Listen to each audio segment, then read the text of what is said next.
이 시간 다같이 우리 하나님께 예배하며 나가겠습니다. 자리에 일어나서 예배하겠습니다. 사랑의 하나님 감사합니다. 오늘 거룩한 주일을 저에게 허락하여 주시고 또 저희를 주님께 나와 예배하게 하시는 감사합니다. 우리가 주님께 나와 예배할 때마다 우리의 마음과 정성을 온전히 주님께 드리며 또 주님이 기뻐하시는 기쁨과 감사함으로 가득한 온전한 영적 예배를 드리며 주님께 나아가게 하여 주시고 또 주님 우리가 영적 예배를 드릴 때 주님께서 이곳에 오셔서 우리의 영적 예배를 기뻐 받으시고 우리에게 온갖 영적인 은혜들과 세상의 기름진 복을 우리에게 아울러 허락하여 주옵소서. 또 우리가 주님이 예배를 통하여 주님께서 우리를 만나주시고 우리를 만져주시는 은혜를 허락하여 주옵소서. 또 우리 성도들 가운데 주님께 나오지 못하고 또 있는 처소에서 주님께 예배하는 우리 성도님들도 주님께서 기억하시고 온전히 주님께 영적 예배를 드리며 나아가는 은혜를 허락하여 주옵소서. 또한 온 세상이 코로나로 어려움을 겪고 있습니다. 주님 이 어려움 가운데서도 우리 교회와 우리 성도들 가정을 지켜주시고 또 우리가 주님 이 어려움 속에서도 주님을 온전히 바라보며 주님께서 부으시는 은혜를 받아 누릴 수 있는 은혜를 허락하여 주옵소서. 예수님의 이름으로 기도합니다. 아멘. 다 같이 찬양 1장 찬양 드리겠습니다.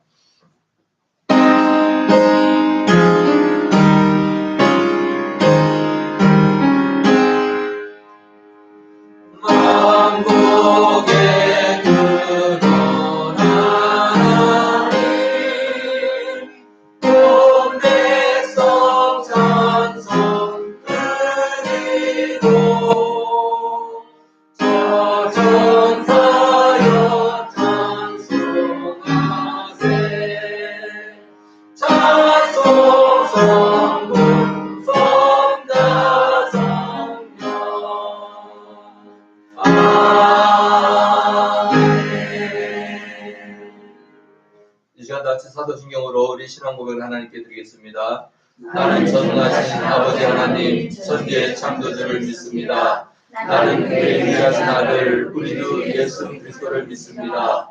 그는 성령으로 잉태되어 동정녀 마리아에게서 나시고 본디오 빌라도에게 고난을 받아 십자가에 못 박혀 죽으시고 장사된 지 사흘 만에 죽은 자 가운데서 다시 살아나셨으며 하늘에 오르시어 전능하신 아버지 하나님 우편에 앉아 계시다가 거기로부터 살아있는 자와 죽은 자를 심판하러 오십니다.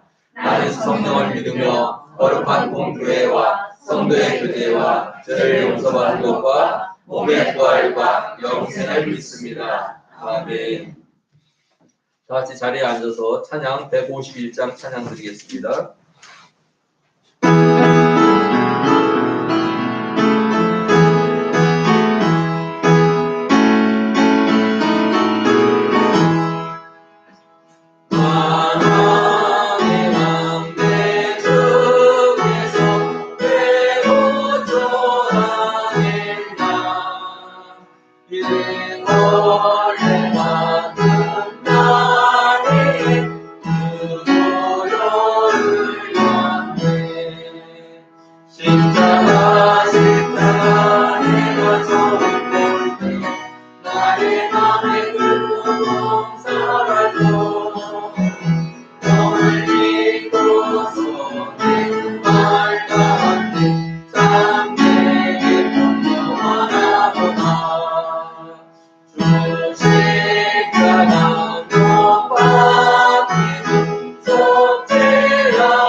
시간 예배를 위하여 우리 김복수 권사님 나와서 기도해 주시겠습니다.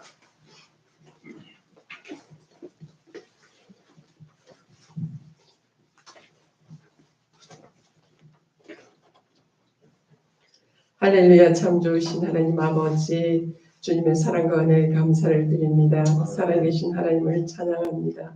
하나님, 자기 아들을 아끼지 아니하시고 우리 모든 사람을 위하여 내어주신 하나님의 그 사랑으로 인하여 큰 기쁨으로 예배로 나아가오니 성령 하나님, 이 시간 좌정하시고 우리들의 예배를 헌명하여 주시옵소서.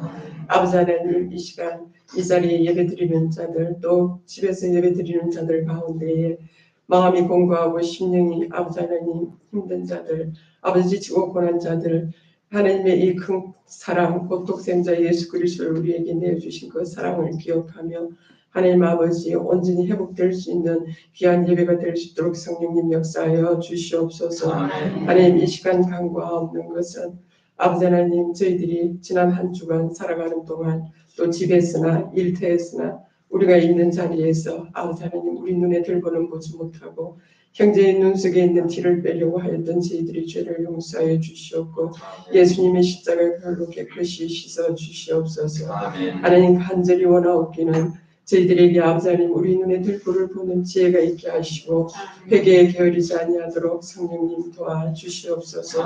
하나님, 먼저 너희는 그의 나라와 그의 의를 구하라 하신 우리 주님, 우리가 아버지 하나님 이 시간 간절히 구하는 것은 우리 신령 가운데에 우리 주 예수 그리스도께서 좌정하시고 하나님이 온전히 통치하시는 하나님 나라가 우리 안에 온전히 이루어지기를 간절히 기도합니다. 그리하여서 우리가 집에 있든지 일터에 있든지 우리가 어느 곳에 있든지 우리 한 사람 한 사람을 통하여서 하나님 나라가 확정되어 갈 수 있도록 성령님 역사하여 주시옵소서. 정령 아버지 하나님, 우리가 하나님 나라를 아버지 세워가는데 부족함이 없는 저희들이 될 수 있기를 간절히 바라고 나오니 하나님 도와주시옵소서. 아버지, 우리 큰 기쁨의 교회를 축복하여 주시고 아버지 늘 성령으로 충만한 교회가 되게 하여 주셔서 아버지 하나님께서 예수님께서 아버지 마지막 저희들에게 부탁하신 그 말씀, 너희는 모든 민족을 제자로 삼으라고 하신 그 말씀을 이루어낼 수 있는 아버지 하나님, 우리 큰 기쁨의 교회 그 목표대로 성령이 충만하여서 아버지 하나님 만방의 복음을 전하며 아버지 하나님 또 다음 세대를 키우는 이 일에 조금 더 부족함이 없는 교회가 될 수 있도록 축복하여 주시옵소서. 간절히 원하오기는 아버지 하나님, 지금 저희 큰 기쁨의 교회 교인들 한 사람 한 사람을 하나님 말씀과 기도로 아버지 하나님 저희들을 세워주셔서 아버지 그 일을 감당하는 데 부족함이 없는 일꾼들로 세워가시고 또 부족한 일꾼들은 주님께서 보내주시기를 간절히 원하오니 성령 하나님 역사하여 주시옵소서. 아버지 하나님, 이 시간 또 간과 없는 것은 이 나라와 이 민족을 불쌍히 여기시고 하나님 이 나라 이 민족을 아버지 하나님 다시 살려 주시옵소서. 아버지 하나님, 베드로가 말씀에 의지하여 그물을 내린 것 같이 하나님께서 우리를 핍박하는 자를 위하여 축복하고 저주하지 말라 하신 그 말씀으로 아버지 하나님 기도하오니 문재인 대통령과 아버지 우리 위정자들을 축복하여 주시옵소서. 아버지 하나님, 저들을 아버지 불쌍히 여기시고 저들도 예수 믿고 구원에 이르는 복을 허락하여 주시고 저들에게 하늘의 지혜를 부어주셔서 이 나라와 이 민족을 아버지 선한 길로 이끌어갈 수 있도록 하나님 아버지여 역사하여 주시옵소서. 대한민국 헌법을 아버지 하나님 예수의 볼로 덮으시고 지키고 보호하여 주시며 아버지 하나님 모든 악법들이 입법화되지 아니하도록 하나님 도와주시옵소서. 한국 교회가 깨어나게 하여 주시옵소서. 이 영적 전쟁에서 아버지 하나님 승리할 수 있도록 하나님 아버지여 역사하여 주시옵소서.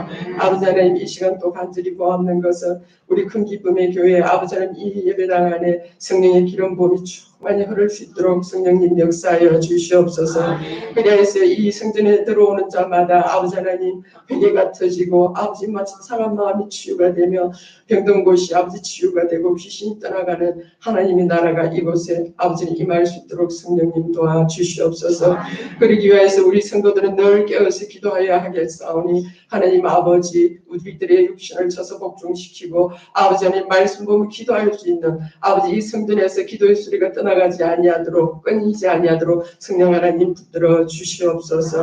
아버지 하나님 이 시간 우리 강모세 목사님을 축복하시고 우리 목사님 성령으로 충만하게 아버지 하나님 기름 부어 주시옵소서. 사랑하는 종이 아버지 하나님 이제 말씀을 대한 선포하실 때에 에스골 골짜기의 마른 뼈들이 아버지 생기가 들어감으로 말미암아 큰 군대가 된 것처럼 우리 목사님 말씀 선포하실 때에 생기를 넣어 주셔서 우리 한 사람 한 사람이 모두 깨어 일어나게 하여 주시옵소서. 사랑하는 종을 아버지 붙들어 주시고 아버지 하나님 우리 목사님 건강과 아버지 그 가정에 아버지 주의 은혜와 아버지 하나님의 평강이 아버지 충만하게 임하기를 간절히 기도합니다. 성령 하나님 역사하여 주시옵소서. 성령님께서 이 시간도 저희들을 아버지 하나님 이곳에 우리 곁에 있는 성령님께서 목사님 말씀 선포하실 때에 한 사람 한 사람을 만져주시기를 간절히 원하오니 성령 하나님 도와주시옵소서. 모든 것 감사드리옵고 하나님 살아계신 하나님을 찬양하며 예수님의 이름으로 기도드렸습니다. 아멘.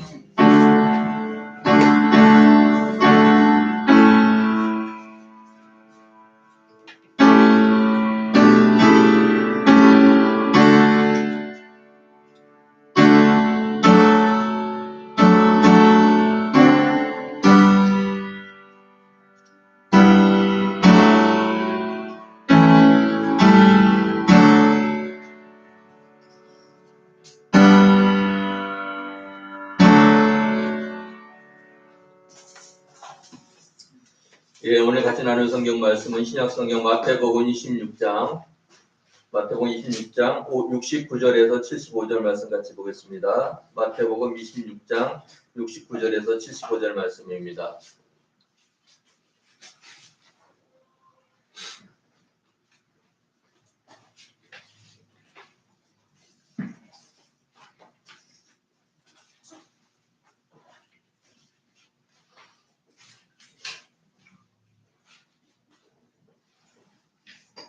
네, 다 찾으셨으면 한 절씩 교독하겠습니다. 베드로가 바깥길에 앉았더니 한 여종이 나와 이르되 너는 갈릴리 사람 예수와 함께 있었도다 하거늘 베드로가 모든 사람 앞에서 눈을 이르되 나는 내가 무슨 말을 하는지 알지 못하겠노라. 앞문까지 나아가니 다른 여종이 그를 보고 거기 있는 사람들에게 말하되 이 사람은 나사렛 예수와 함께 있었도다 하매 베드로가 뱃사하고 모든 말을 이르되 나는 그 사람을 알지 못하노라. 조금 후에 곁에 섰던 사람들이 나와 베드로에게 이르되 너도 진실로 그 도당이라 네 말소리가 너를 표명한다 하거늘 그가 저녁에 우리 사이에 이르되 나는 그 사람을 알지 못하노라 하니 곧 알게 되더라. 75절 같이 읽겠습니다. 이에 베드로가 예수의 말씀에 다 물기 전에 네가 세 번 나를 부인하리라 하심이 생각나서 밖에 나가서 심히 두고하니라. 아멘. 예, 오늘 말씀 제목이 뭡니까? 베드로의 예수 부인. 베드로는 자타가 인정하는 예수님의 수제자입니다. 그래서 자타라 다른 사람들도 그렇고 또 베드로 스스로도 자기는 예수님의 가장 성실히 따르는 제1된 제자라고 생각을 했습니다. 그것이 또한 그의 자부심이기도 했어요. 그래서 예수님께서 고난당하시기 전에 뭐라 그래요? 너희들이 내가 이제 악인들의 손에 잡히게 되면은 그 나를 다 떠나서 도망갈 것이다. 그래서 예수님께서 말씀하신 베드로가 뭐라 그랬어요? 주님, 다른 사람은 다 그리할지라도 저는 절대로 그럴 리가 없습니다. 예수님께서 뭐예요? 내가 진실로 말하노니 그러할 것이다. 그 베드로가 더 강하게 부인합니다. 아닙니다. 저는 죽을지언정 예수님을 떠나지 아니하겠습니다. 예수님께서 뭐라 그래요? 내가 다 굴기 전에 세 번 나를 부인할 것이다. 그것이 예수님께서 겟세마네 동산에 기도하러 올라가실 때 있었던 일입니다. 오늘 예수님께서 로마 병정들과 대제사장의 하인들에게 잡혀서 이제 가야바의 집에 끌려가셨을 때 베드로가 그 가야바의 대제사장 집에 몰래 숨어 들어갔습니다. 요한복음에 보면은 그 가야바 대제사장의 집과 뭔가 연관을 가지고 있는 누군가가 베드로를 거기에 같이 들어가게끔 해줬다 그러는데 그 사람이 바로 요한이 예수님 시대자 요한이었다라고 여겨지고 있습니다. 예수님께서는 대제사장들과 사내들인 공회 의원들에게 신문을 받으시고 또 말도 안 되는 증인들이 나와서 예수님을 어떻게든 죽이려고 하는 그런 상황 속에 내몰려 있을 때 그 예수님과 얼마 떨어지지 않은 곳에 베드로가 있었습니다.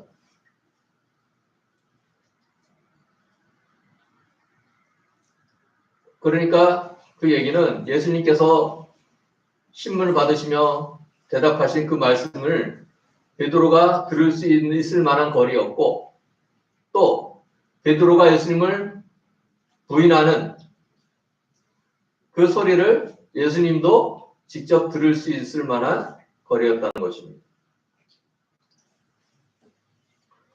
오늘 이 베드로의 3번 예수님 부인 사건의 첫 번째 베드로를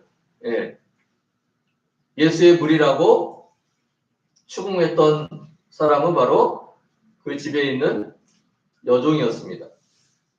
다른 성경 보면은 그 문을 지키는 여종이었다라고 이렇게 나오고 있습니다. 69절 한번 보겠습니다. 베드로가 바깥들에 앉았더니 한 여종이 나와 이르되 너도 갈릴리 사람 예수와 함께 있었도다 하거늘. 이 바깥들이라는 건 대제사장의 집의 바깥들이었다는 것입니다. 그 얘기는 그 안뜰에서는 지금 예수님 신문이 진행되고 있고 거기에는 사내들인 공의회 의원들, 그 다음에 대제사장과 그 당시 종교 지도자들 외에는 아마 그 안뜰에 들어갈 수가 없는 상황이었을 것입니다. 그러니까 베드로는 비록 예수님이 잡히될 때 도망을 갔지만은 또 예수님이 궁금했어요. 예수님께서 어떻게 되실지. 그래서 대제사장 집안과 뭔가 끈이 연결되어 있는 요한을 통해서 그 대제사장 집에 들어가서 예수님이 어떻게 되실지 그 상황을 좀 보고 싶었던 것입니다. 어떻게 보면 베드로는 그래도 좀 담대한 사람이에요. 그죠? 다른 제사들은 도망가서 그냥 자기 몸 숨기기에 바빴어요. 그래도 베드로는 어쨌든 자기 스스로 예수님의 수제자라고 생각했고 또한 그래서 예수님 비록 잡혀갔지만 또 어떤 일이 일어날지 또 기대도 있었어요. 예수님이 어떤 분입니까?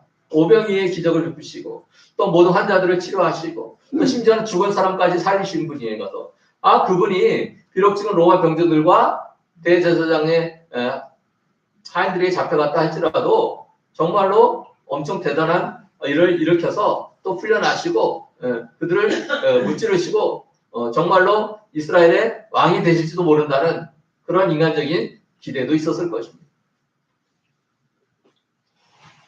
우리가 이 베드로가 예수님을 3번 부인해서 참 베드로가 참 못난 인간이다.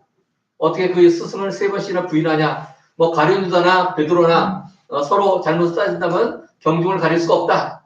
뭐 이렇게 얘기할 수는 있지만은 그래도 도망가서 자기 목숨 부지하기 위해서 숨어있던 제자들보다는 베드로가 그래도 용감했다는 거예요. 그러니까 어쨌든 예수님 근처에서 예수님이 어떤 일을 당하시는지 보고 싶고 또 예수님이 어떤 놀라운 일을 행할지 보고 싶다는 그런 마음도 있었기에 예수님을 끌려간 그 대제사장 집에 들어간 것입니다. 그런데 한 여종이라는 게 그냥 뭐 여자 종이라는 의미가 아니라 그 집안에서 이르는 사람 중에서 제일 약하고 힘없고 보잘것없는 그런 존재라는 의미를 담고 있습니다. 여기 보면은 그냥 여종이 아니라 어린 여종이에요.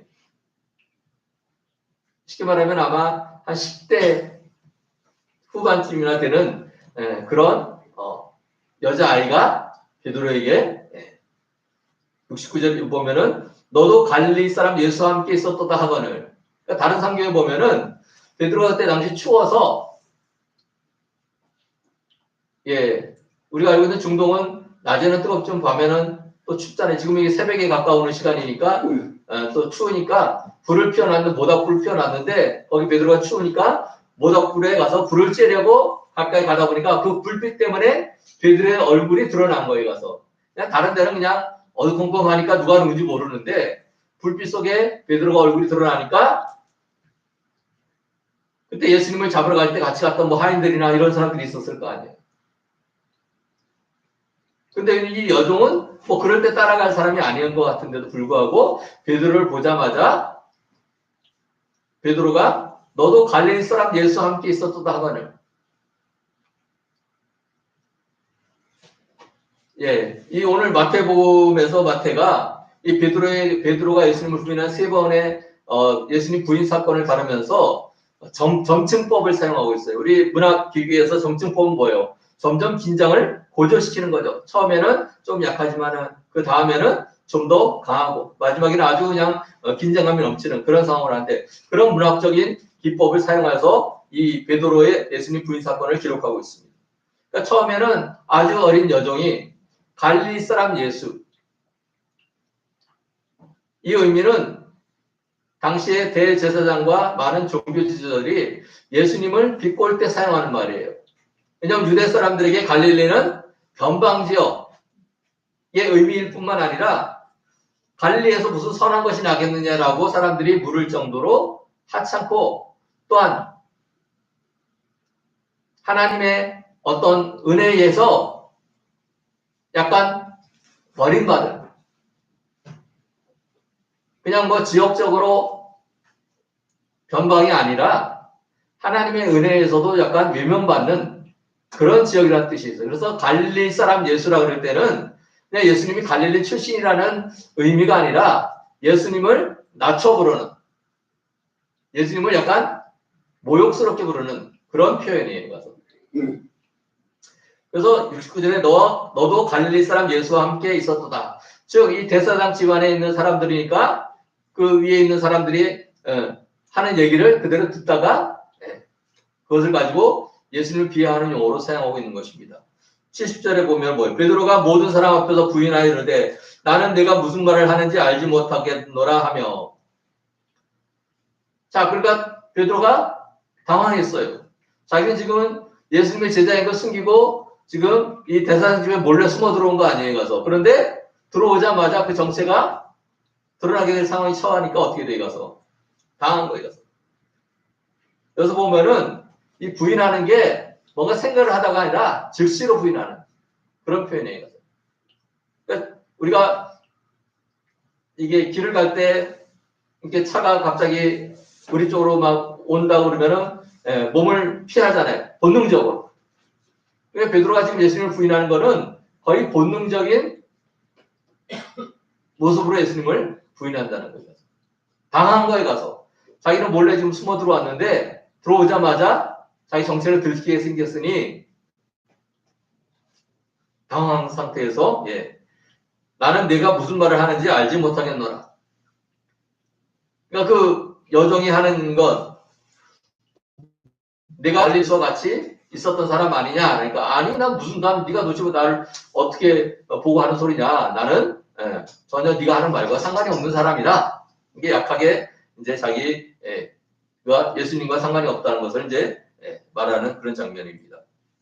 71절 보겠습니다. 암론까지 나아가니 다른 여종이 그를 보고 거기 있는 사람들에게 말하되 이 사람은 나사렛 예수와 함께 있었도다 하며. 자, 그래서 이제 그 자리를 황급히 이제 피하는 거예요. 그래서 암문까지 여기서 암문이 뭐냐 하면은 그 안뜰과 바깥뜰 사이에 있는 문이라고 여겨집니다.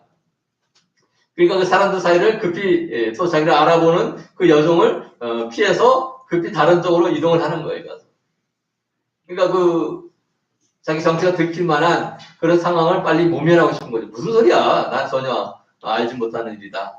그러면서 하고서 암문까지 나아갔어요. 즉 그 자리를 피해서 이것은 암까지 나아가니라고 이게 그 성경 말씀에 우리 성경에 되어 있는데 이 원어 성경에 보면은 암문까지가 아니라 암문으로 안으로 뭐 그런 표현이에요. 그러니까 쉽게 얘기하면은 그 사람들이 자기를 의심하는 사람들이 있는 그것을 빨리 벗어나겠다는 의도를 가지고 자리를 이동한 것입니다. 근데 거기 봤더니 또 다른 여종이 그를 보고 거기 있는 사람들에게 말하되 이 사람은 나사렛 예수와 함께 있었도다 하며 자 이제는 다른 사람이 또 베드로를 보고서 뭐예요? 야 너 그 나사렛 예수와 함께 있었지 않았느냐? 에? 내가 널 분명히 봤다. 이 여종은 그나마 여종이긴 하지만 그 앞에 말했던 그 어린 여종과는 좀 다른, 쉽게 말하면 좀 뭔가 연륜이 있는 그런 여종이에요. 쉽게 말하면 그 어린 여종은 잘못 보고 또 말을 가볍게 할 수 있지만은 이 여종은 그 주변에 있는 사람들에게 어느 정도 신뢰성을 줄 수 있는 그런 사람이라는 의미입니다. 그를 보고 거기 있는 사람들에게 말하되, 베드로에게 얘기한 게 아니에요. 베드로의 정체를 그 주변에 있는 모든 사람들에게 이야기하는 거예요. 알려주는 거예요. 이 사람은 근데 뭐예요? 아까 70절에는 뭐에 가서 갈릴리 예수라고 하는데 이번에는 뭐예요? 나사렛 예수. 즉 예수님의 정체에 대해서 더 좁혀서 갈릴리 지방 사람이 아니라 예수님이 자란 동네 나사렛이라는 동네로 더 좁혀서 얘기하는 거예요. 이것은 사실 예수님을 더 모독하는 그런 표현이에요. 뭐 갈릴리라는 것 자체가 예수님을 얕잡아 보는 그런 표현이긴 하지만은 예수님이 자란 그 나사렛 동네는 갈릴리에서도 구매상골이에요. 그러니까 쉽게 말하면은 뭐 강원도 깡촌, 뭐 어디 출신, 그리고 서울 사람들이 아이고 야 그 시골 야 강원도도 무슨 춘천이나 원주도 아니고 강릉도 아니고 무슨 뭐 정선, 뭐 평창 이런 식에 가서 그 구매상골 출신이라는 더 약간 무시하는 그런 경향이 있는 거죠. 바로 이 여정이 뭐예요? 가서 나사렛에서 콕 집어서 야 우리가 알지도 못하는 그 두메산골 출신 거기 무슨 선한 것이나 알 수 있다고 예수님을 얕잡아보는 그런 표현인 것입니다. 이 나사렛은 근데 두 가지의 뜻이 있다고 합니다. 하나는 우리가 그 사사기에 나오는 삼손이 뭐예요? 나시린으로 길림을 받잖아요. 그죠? 나시린이 뭐예요? 하나님의 귀한 도구로 사용되기 위해서 세상의 것들과 불가라해서 정결하게 세워지는 인물이 나시린이에요. 이 나사렛이라는 이름이 바로 나시린과 같은 뜻이라는 것입니다. 그러니까 예수님이 나사렛에서 자랐다 그거는 또 그런 이중적인 의미도 있는 거예요. 나시린처럼 하나님께서 하나님의 일을 맡기기 위하여 세상과 구분하여서 따로 세워서 정결하게 자라게 하신 그런 인물, 그런 뜻도 있는 거예요. 근데 유대인들에게는 그런 의미는 없어요. 그냥 두메상골이라는 의미죠. 또 두 번째로 이 나사렛이 새싹이라는 뜻이 있기 때문에 새싹. 새싹은 뭐에 가서? 생명의 시작 아니에요. 즉 그래서 온 이스라엘이 온 가나안이 죽음에 물든 세상이 되어 있을 때 그 모든 세상을 살리기 위해서 생명의 새싹으로 이 땅에 하나님께서 보내시고 또 그 새싹을 통하여서 온 세상을 살리는 하나님의 뜻에 부합되는 그런 동네가 나사렛이다라는 의미가 있다고 합니다. 그러니까 사람들은 나사렛을 무시하고 멸시하고 세상에 없는 두메산골 취급을 하지만은 하나님께서는 그 나사렛이라는 그 동네를 그냥 우연히 예수님께서 그 자리에 그것에서 사신 것이 아니라 하나님께서는 그 동네의 이름, 뜻을 분명히 아시고 그곳에서 예수님을 자라게 했다. 그곳에서 성장하게 했다. 그렇게 보는 것입니다. 그렇지만 여기에서는 이 여종이 나사렛 예수라는 것은 정말 하잘 것 없는 갈릴리에서도 두메산골 출신, 정말 허접한, 정말 볼 게 하나도 없는 뭐 그런 표현이라는 것입니다. 근데 이번에는 이 여종이 뭐예요? 옆에 있는 사람들에게 베드로를 한번 봐봐라. 이 사람이 그 나사렛 예수와 함께 있던 그 사람 맞다라고 얘기를 하는 거예요. 그러니까 베드로가 더 당황했죠. 그러니까 72절에 뭐예요? 베드로가 맹세하고 또 부인하여 이르되 나는 그 사람을 알지 못하노라 하더라. 자, 처음에는 그냥 당황해서 야, 너 나한테 대해서 무슨 얘기하는 거야? 나는 그 예수라는 사람과 상관이 없어. 뭐 이런 정도의 표현이 이제는 뭐예요? 맹세했다는. 자, 이제는 그냥 부인해서는 그냥 예수와 상관이 없다고 해서는 사람들이 믿어주지 않을 것 같으니까 뭐예요? 맹세를 했다는 거예요. 내가 맹세했는데 나는 그 예수라는 사람을 알지 못해. 너희들이 잘못 본 거야. 자, 아까 제가 말했죠. 마태가 이 베드로가 예수님 부인한 사건을 점층법으로 표현했다. 점층법은 뭐예요? 점점 더 강하게, 점점 더 긴장이 높아지는 그런 표현이라고 그랬어요. 예, 처음에는 그냥 잘못 보았을 거야 이런 정도로 했지만 이번에 뭐 맹세컨대 나는 그 예수란 사람을 알지 못해. 너희들이 지금 착각하고 있는 거야. 맹세까지 하면서 지금 예수님과 자기가 상관이 없다고 예수님을 부인하고 있는 모습입니다.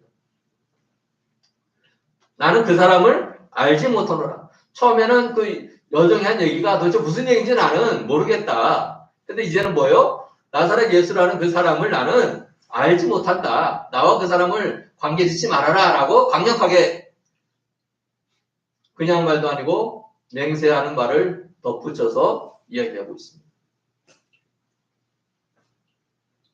73절 말씀 보겠습니다. 조금 후에 곁에 섰던 사람들이 나와 베드로에게 이르되 너도 진실로 그 도당이라 내 말소리가 너를 표명한다 하거늘.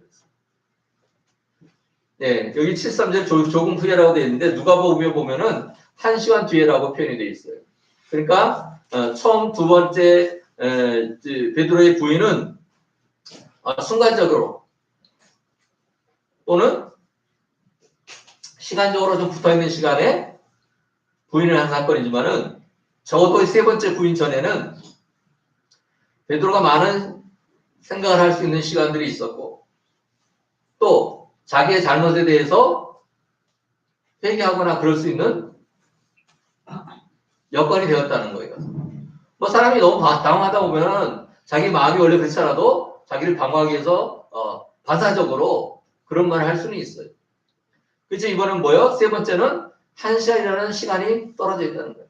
그러면 그 앞에 있는 사건에 대해서 자기가 생각을 하게 되고 내가 이러서는 안 되지 뭐 그런 어떤 반성이나 또는 갑작스럽게 당황해서 하는 말은 이제 아니라는 거예요. 세 번째는 조금 후에 곁에 섰던 사람들이 나와 베드로에게 이르되 자 이제는 한 사람이 아니라 뭐 주변에 있는 사람들이 한결같이 즉 어떤 한 사람이 의심하는 게 아니라 주변의 모든 사람들이 다 베드로를 이제 의심하는 상황이라는 것입니다. 너도 진실로 그 도당이라 내 말소리에 너를 표명한다 하거늘. 여기서 도당이라는 거에 가서 뭐 뜻이에요? 뭐예요? 같은 무리라는 뜻이에요. 즉 예수님과 함께 있었던 그 제자들 무리 중에 네가 한 사람이 분명하다. 그러면서 뭐라 그래요? 내 말소리가 너를 표명한다 하거늘. 자, 우리가 지방에서 있던 사람들이 서울에 오면은 제일 먼저 애를 쓰는 게 뭐예요? 사투리를 버리고 서울말을 배우는 거. 그거를 굉장히 신경을 써요. 제가 옛날에 대학 다닐 때 보니까 이 지방에서 특히 저기 경상도에서 올라온 애들이요. 서울말을 쓰려고 애를 쓰고 지네끼리 야, 나 이제 서울말 잘하지? 그러면서 근데 우리는 옆에서 들으면은 그 사투리 그 억양 있잖아요.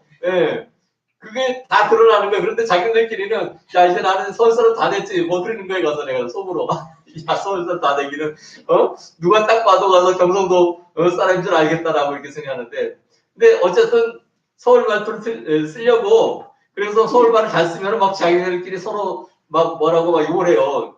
간신 같은 놈. 그새 서울말을 저기 배워갖고서 사투리 버리고서 벌써 서울놈 다 된다고 이러면서 욕을 해요 가서. 그러니까 어쨌든 서울말을 잘 쓰면은 나름 서울에 잘 적응한 것처럼 여겨지는 그런 거예요. 그러니까 그 앞에 두 번의 사건에서는 베드로가 당황했잖아요. 또 우리가 평상시에는 뭐 서울말 쓰다가도 고향 친척이 있는 또는 뭐 부모님과 대화 통화하면 뭐에 가서 당장 사투리 막 튀어져 나오잖아요. 고향 친구와 통화하면은 막 그냥 우리 알아듣지 못하는 그 고향 사투리 튀어나와서 얘기하잖아요. 그러니까 베드로가 처음에 당황했을 때 자기도 모르게 갈릴리 사투리가 튀어나온 거예요. 가서. 그러니까 내 말소리에 너를 표명한다. 네가 갈릴리 예수 나사렛 예수랑 아무 상관이 없다고 하지만은 너는 갈릴리 사람 아니냐? 너 갈릴리 사투리 사용하고 있지 않느냐? 그러니까 베드로도 처음에는 뭐 갈릴리 사투리로 얘기를 안 하려고 했을지 모르지만은 막 당황하게 되니까 어떻게 했어요? 자기도 모르게 갈릴리 사투리가 나왔다는 거예요. 그러니까 이번에 사람들이 저봐, 저는 갈릴리 사람 맞네. 왜냐하면 예수님의 제자 중에 가룟 유다를 뺀 11명의 제자들이 다 갈릴리 출신이에요. 그러니까 예수님과 따라다니는 예수님 제자들은 다 갈릴리 사람이라는 게 누구나 다 알아요. 가서. 근데 베드로가 갈릴리 사투리를 구사하니까 너 예수와 같이 있던 그 제자 무리 중에 하나가 아니냐? 너 지금 갈릴리 사투리 쓰고 있지 않느냐? 그런 표현입니다. 이게 숨길 수가 없는 거죠. 그러니까 7사절에 뭐예요? 베드로가 그가 저주하며 맹세하여 이르되 나는 그 사람을 알지 못하노라 하니 곧 닭이 울더라. 예. 더 강화된 표현이 나오죠. 그가 저주하며 맹세해. 처음에는 그가 그냥 예수님을 부인하는 표현을 썼어요. 두 번째는 밑에 들어주니까 맹세를 했어요. 나는 예수라는 사람을 알지 못한다. 세 번째 뭐예요? 저주하며 맹세. 이 저주를 예수님을 저주했다. 이런 표현이 아니라 뭐냐면 내 말이 진실이다. 만약에 이 말이 거짓이면 내가 저주를 받아 죽어도 좋다. 즉 자기의 이 맹세를 더 진짜 맹세로 사람들이 인식시키기 위해서 이 말이 거짓이면은 나는 저주를 받아 죽어도 좋다. 이런 표현이라는 것입니다. 어쨌든 예수님을 더 강력하게 아까 말했듯이 이미 1시간이나 시간이 지나서 그 앞에 잘못한 것들을 충분히 뉘우치고 그럴 타이밍이 됐는데 여러 사람들이 베드로를 주목하여 너는 갈릴리 사투리를 쓰는 거 보니까 너는 분명히 예수랑 같이 있었던 그 무리가 분명하다라고 하니까 당황. 그래서 아주 강력하게 예수님을 부인하게 됩니다. 나는 그 사람을 알지 못하노라 하니 곧 닭이 울더라. 예수님께서 겟세마네 동산에 올라가기 전에 제자들과 베드로에게 말씀하셨죠. 베드로에게 뭐라 그랬어요? 내가 베드로 맹세했잖아요. 주님, 다른 사람은 다 예수님 버릴지라도 나는 절대로 예수님 버리지 않겠습니다. 내가 누구니까 예수님 수제자인데 다른 사람 11제자들이 다 예수님을 부인하고 버리고 도망갈지라도 저는 그렇게 하지 않겠습니다. 근데 일단 버리고 도망갔죠. 그리고 예수님께서 말하니까 자기는 절대로 그렇지 않더래요. 근데 사람은 믿을 만한 존재가 못 됩니다. 제가 늘 말씀드리죠. 우리는 사람을 믿을 만한 존재가 못 되니까 사람을 믿으면 반드시 실망하게 돼 있다. 우리는 그래요. 베드로도 자기 자신에 대해서는 신뢰했어요. 내가 예수님의 수제자인데 다른 제자들이야 그렇게 도망가고 예수님을 버릴 수 있지만은 자기는 절대로 죽어도 예수님을 버리지 않겠다라고 호언장담했어요. 근데 그러고 나서 불과 하루가 못 되어서 이 사건이 벌어지게 된 것입니다.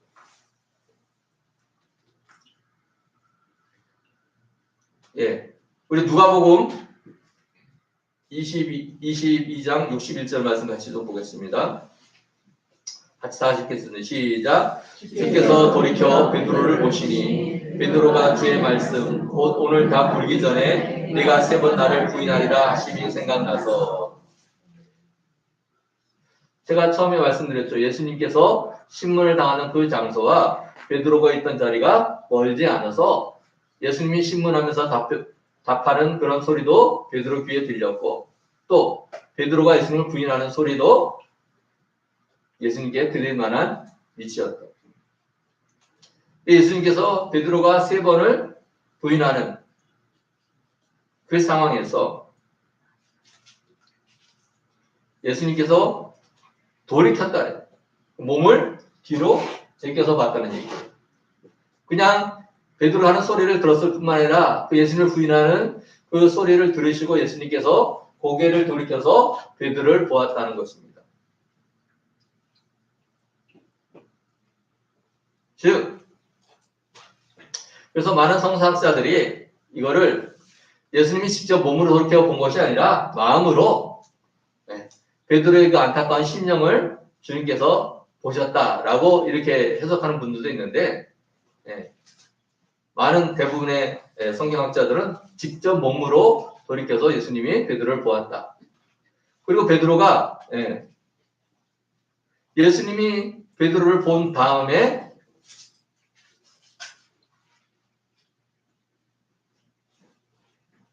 닭이 울고 통곡을 했습니다.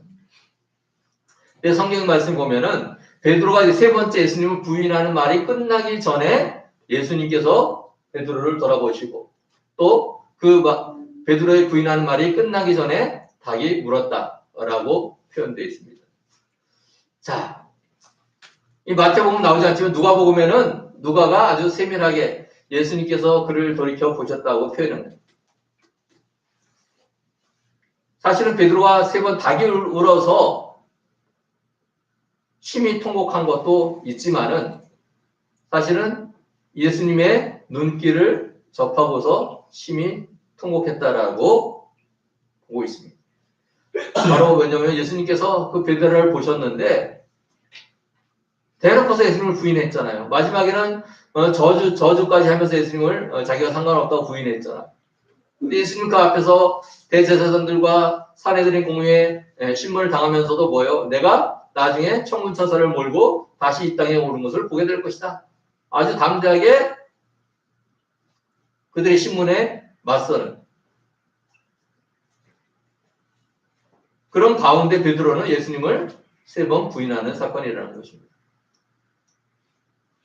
그러니까 어떤 분들은 예수님께서 이 베드로를 보았을 때 꾸짖는 눈으로 보았을 거다. 예수님 눈빛이. 야, 너는 나를 무슨 별도로 신뢰하고 다 도망가도 너는 나를 지키겠다 하더니 그래 겨우 대답해놓고 나서 지금 네가 하는 행동이 말이나 되는 행동이냐? 그래서 꾸짖는 눈빛으로 쳐다봤을 것이다 라고 주장하는 분들도 있습니다. 그런데 대부분은 아니에요. 예수님의 눈길이 베드로를 보고 세 번 예수님을 부인하는 그런 얘기를 들었음에도 불구하고 예수님은 베드로를 사랑의 눈으로 쳐다봤다. 안타까운 눈으로 베드로를 돌아보았다는 말씀. 그러니까 예수님 자기 살려고 예수님을 부인하고 발버둥치던 베드로가 예수님의 그 눈을 봤을 때 자기를 여전히 사랑하시고 자기를 안타까이 여기시는 그 예수님의 눈을 봤을 때 베드로가 무너졌다는 것입니다. 아, 내가 정말로 하지 말아야 될 일을 했구나.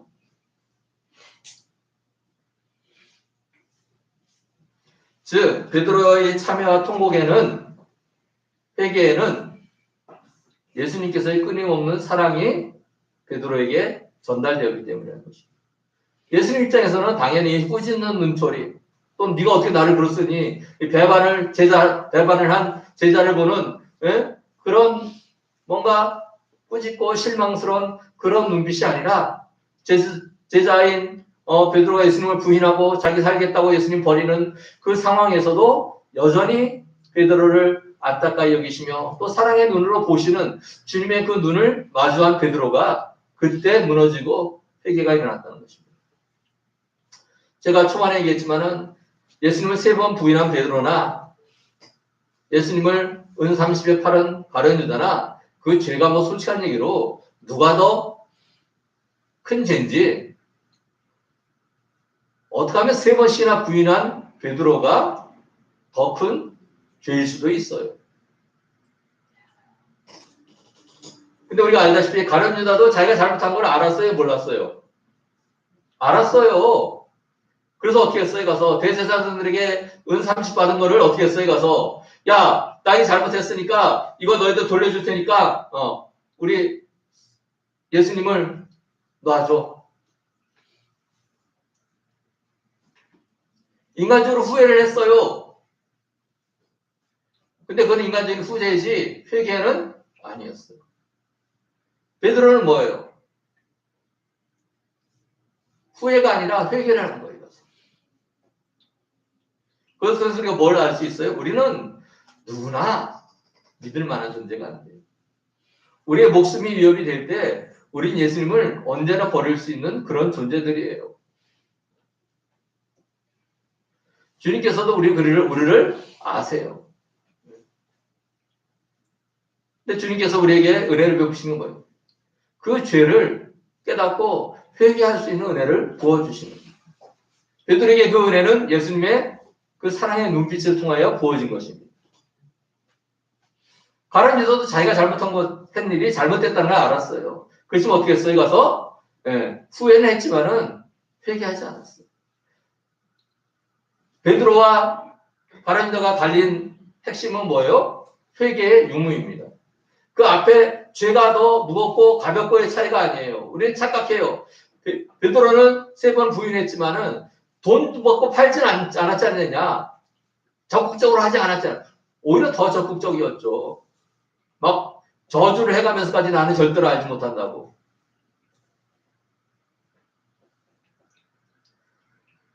그러니까 우리가 신앙이 좋아서 정말로 죄에 빠지지 않는 그런 것도 좀 감사한 일이에요. 근데 그럴 경우는 우리는 약하기 때문에 거의 없다는 거예요. 두 번째 뭐예요? 하나님이 용서하심. 용서하심이 뭘 통해 주어져요? 회개를 통해 주어집니다. 우리 실수할 수 있어요. 잘못할 수 있어요. 아무리 믿음 좋은 것처럼 우리가 위장을 해도 결정적일 때 우리는 무너질 수 있어요. 주기철 목사님이 평양 감옥에 있으면서 마지막에 잠깐 출소해서 마지막 산정교회에서 마지막에 설교하실 때가 나의 오종 목교이라는 설교를 했어요. 거기서 첫 번째가 뭐냐면 하나님 아무리 잘 믿고 섬긴다 하더라도 오랜 고난에는 잠깐에는 버틸 수 있지만은 오랜 고난에는 견디기 어렵습니다. 그러니 하나님 내가 이 오랜 고난에 무너지지 않도록 빨리 죽여주십시오 이게 아니라 오랜 고난에 내가 무너지지 않도록 주님 도와주세요. 잠깐의 힘든 고난은 어떻게든 버텨낼 수 있지만은 이 고난이 오래되면은 나도 버틸 수 없습니다. 이거는 제가 할 수 있는 게 아니라 하나님이 저를 지켜주셔야 제가 이것을 이겨낼 수 있습니다. 그 기도가 첫 번째 기도입니다.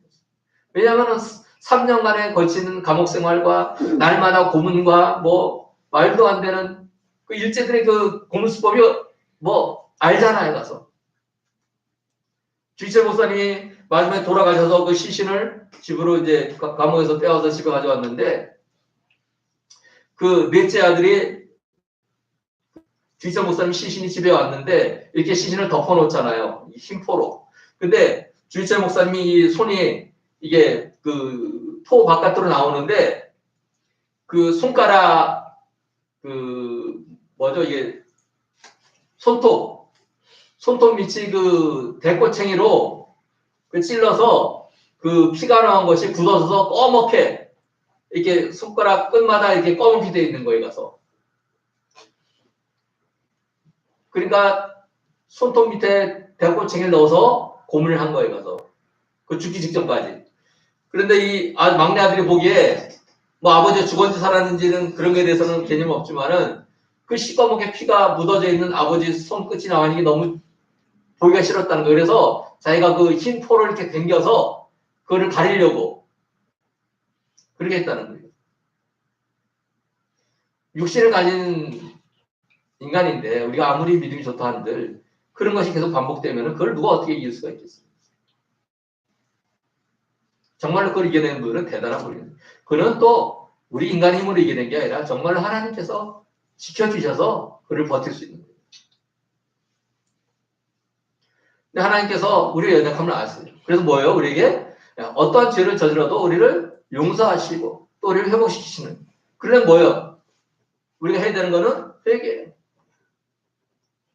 가룟유다는 큰 죄를 지어서 예수를 팔아서 멸망한 것이 아니라 회개하지 않아서 멸망한 것이. 우리도 이것을 알아야 돼요. 우리도 지금 마찬가지예요. 우리가 아무리 하나님을 잘 섬기고 예수님을 잘 섬기고 또 우리가 의지가 아주 투철해서 그렇게 할 수 있지만은 한순간에 무너질 수 있어요. 예수님의 수석제자인 베드로도 얼마나 당당했어요. 얼마나 자신만만해요. 그렇지만 무너지잖아요. 그 여인들의 그런 어떤 그런 말에. 근데 어떻게 돼요? 예수님의 사랑을 깨닫는 순간에 그가 통곡하면서 심히 통곡하더라 돼 있어요. 심히 통곡하더라. 75절을 보면. 그 얘기는 뭐예요? 그냥 울음이 머뭇거리는 게 아니라 대성통곡을 했다는 얘기예요. 그리고 잠깐 울었던 게 아니라 아주 긴 기간 동안 너무나 창피해서. 그리고 뭐예요? 자기가 한 짓을 회개하는 그런 울음이었다는 것입니다. 우리가 이제 이번 주가 이제 고난 주예요. 친히 고난 당하심으로 우리를 살리신. 그래서 우리가 이 고난 주간을 우리가 기념하는 것은 뭐예요? 주님께서 우리를 살리시기 위해서 그 모든 고초와 고난을 당하셨는데 우리도 주님의 그 마음을, 주님의 고난을 우리도 좀 생각하면서 우리도 세상의 욕망이나 나에 대한 어떤 욕심 이런 것들을 좀 버리고 주님처럼 또 우리를 살리신 그 고난의 기간에 우리도 주님의 모습을 조금 닮아가자. 그런 의미로 고난주간을 우리가 되새기고 있습니다. 네. 오늘 핵심은 그것입니다. 베드로의 부인보다 그 부인을 두시고서도 예수님께서 베드로를 용서하셨다. 그를 여전히 사랑하셨다. 이것이 핵심입니다. 우리는 넘어질 수 있어요. 무너질 수 있어요. 매일매일 넘어지고 무너지는 것은 좀 문제가 있지만은 그래도 우리도 이럴 수 있지만은 우리가 그래도 살 수 있는 방법은 뭐예요? 우리 죄악을 빨리 회개하고 주님께 돌이키는 것입니다. 그러면 하나님께서 우리를 살리시는 거예요. 그것을 위해서 예수님은 십자가에 못 박아 죽이시고 또 그를 죽음 가운데서 부활시키신 것이 하나님의 뜻입니다. 우리 주님의 사랑은 무한하십니다. 우리가 어떤 짓을 우리 주님께 저질렀다 해도 우리 주님은 우리를 용서하십니다. 뭐가 필요해요? 우리가 회개하고 주님께 나아간다. 베드로가 다른 여자보다 죄가 더 약한 게 아니었어요. 그 차이점은 회개하며 나아오는가 아니면은 그죠? 후회만 하고서 멸망의 길로 그대로 걸어가는가의 차이인 것입니다. 우리 이번 주간 주님의 고난을 생각하면서 또 우리가 베드로 같은 그런 우리의 모습이 분명히 있습니다. 그렇지만은 우리가 주님의 은혜를 구하고 또한 혹시 우리가 그렇게 잘못했다면 속히 주님 앞에 엎드리며 회개하면서 주님의 은혜를 받아 누리기를 주님의 이름으로 간절히 축원합니다. 아멘. 이 시간 내게 있는 향유옥합 찬양 드리면서 귀한 예물 봉헌하겠습니다.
주님께 11째만 드리는 손길 있습니다. 11째만 드리는 손길 있습니다. 11째만 드리는 손길 있습니다. 11째만 드리는 손길 있습니다. 11째만 드리는 손길 있습니다. 11째만 드리는 손길 있습니다. 11째만 드리는 손길 있습니다. 11째만 드리는 손길 있습니다. 감사함을 드리는 손길 있습니다. 감사함을 드리는 손길 있습니다. 천념을 드리는 손길 있습니다. 감사함을 드리는 손길 있습니다. 생일 감사행금 드리는 손길 있습니다. 성경을 드리는 손길 있습니다. 성경을 드리는 손길 있습니다. 주일원금 드리는 손길 있습니다. 주일원금 드리는 손길 있습니다. 드린 예물을 위해서 기도하겠습니다. 사랑의 하나님 감사합니다. 오늘 저희를 주님께 나와 예배하게 하시고 또 예배할 때 주님 귀한 예물을 주님께 드리게 하시면 감사합니다.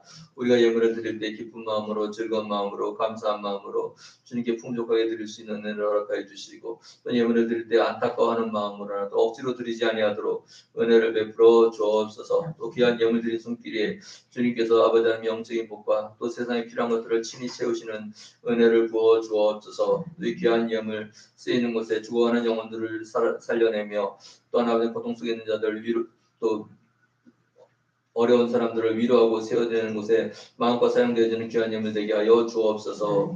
예수님의 이름으로 기도합니다. 아멘. 예, 우리 큰 기쁨에게 오셔서 예배드리신 분들을 주님의 이름으로 환영합니다. 또 각 가정에서 예배드리시는 분들도 주님의 이름으로 환영합니다. 각 가정과 사업장에 하나님의 은혜와 평강이 넘치를 간절히 바랍니다. 샬롬 인사하겠습니다. 샬롬. 네, 샬롬. 예, 코로나로 나라와 교회가 어려움을 겪고 있습니다. 외부 모임은 자제해 주시기 바랍니다. 또 코로나가 최근에 500명대 가까이 되어서 2주간 또 계속 연장됐답니다. 좀 조심해 주시기 바랍니다. 앞으로 교회의 모든 활동이 가능하도록 위하여 기도해 주시기 바랍니다. 고난주간 특별 새벽 기도회를 3월 29일 내일부터 4월 2일 금요일까지 새벽 5시 30분에 본당에서 드립니다. 많은 참여 부탁드립니다. 또 거리가 멀어서 또 나오지 못하는 분들을 위해서 이번 고난주간 특별 새벽 기도회는 온라인으로도 유튜브로 저희들이 예배를 방영할 생각입니다. 오시지 못하는 분들은 집에서 그 시간에 일어나서 좌정해서 예배를 같이 드릴 수 있기 바랍니다. 우리 교회가 매월 선교비로 후원하는 선교사님들입니다. 위하여 기도해 주시기 바랍니다. 다시 자리에서 일어나서 찬양 149장 찬양 드리겠습니다.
이제는 우리 주 예수 그리스도의 은혜와 우리 아버지 하나님의 그 크신 사랑하심과 성령님께서 우리를 지키시고 보호하시고 인도하심이 이곳에 있는 주의 백성들과 우리의 큰 기쁨의 교회와 또 우리 온 성도들과 이 나라와 민족과 조국 교회 위에 이제로부터 영원히 함께하기를 간절히 축원하옵나이다. 아멘.